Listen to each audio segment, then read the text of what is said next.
Promesse biblique du jour. Retrouvons une citation célèbre du prédicateur, écrivain, missionnaire, théologien, pasteur Charles Spurgeon. Si Dieu n'avait pas l'intention de nous écouter, il ne nous dirait pas de prier. Nous faisons tous face parfois à des moments de doute. La Bible donne justement beaucoup d'encouragement, de l'aide et du soutien. Retrouvons quelques formes de prière, telles que dans Jude chapitre 1 verset 22, « Aie pitié de ceux qui hésitent, Seigneur ». Ou dans le psaume 42 verset 11 où il est écrit « Me voilà complètement brisé par leurs insultes quand ils me disent sans cesse « Ton Dieu, que fait-il donc ?»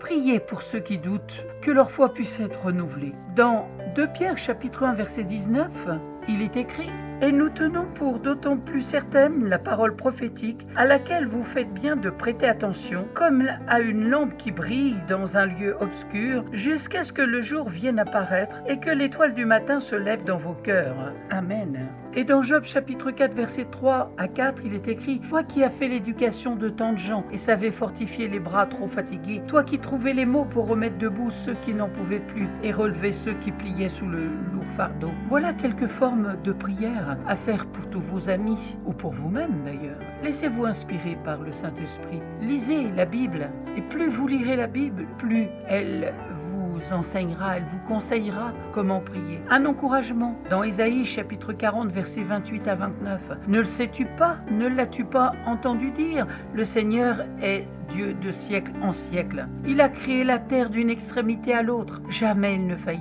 Jamais il ne se lasse. Son savoir-faire est sans limite. Il redonne des forces à celui qui faiblit. Il remplit de vigueur celui qui n'en peut plus. Dans Marc chapitre 9 verset 24, aussitôt le père de l'enfant s'écria « Je crois, aide-moi, car j'ai de la peine à croire. » Dans Genèse chapitre 28 verset 15, « Je suis avec toi, je te protégerai partout où tu iras, et je te ramènerai dans ce pays. Je ne t'abandonnerai pas. Je ferai tout ce que je t'ai promis. » Dans Matthieu chapitre 14 versets 31 à 33, aussitôt Jésus étendit la main, le saisit et lui dit « Comme ta confiance est faible, pourquoi as-tu douté ?» Ils montèrent tous les deux dans la barque et le vent tomba. Alors les disciples qui étaient dans la barque se mirent à genoux devant Jésus et dirent « Tu es vraiment le Fils de Dieu. » Dans 1 Jean chapitre 5 verset 13, « Je vous ai écrit cela afin que vous sachiez que vous avez la vie éternelle, vous qui croyez au nom du Fils de Dieu. » Une semaine plus tard, les disciples de Jésus étaient de nouveau réunis dans la maison, et Thomas était avec eux.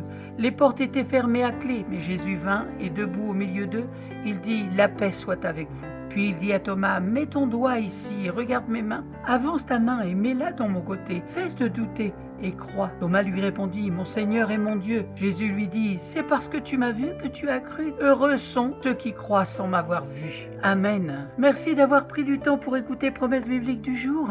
Je suis persuadée que vous avez été encouragés, fortifiés, édifiés par la parole de Dieu. Priez sans cesse, nous dit le Seigneur dans sa parole. C'est un encouragement. Alors persévérez. Je vous souhaite bon courage. Si vous n'avez pas de Bible, n'hésitez pas à me contacter, je vous en donnerai une. Et je vous donne rendez-vous à très bientôt.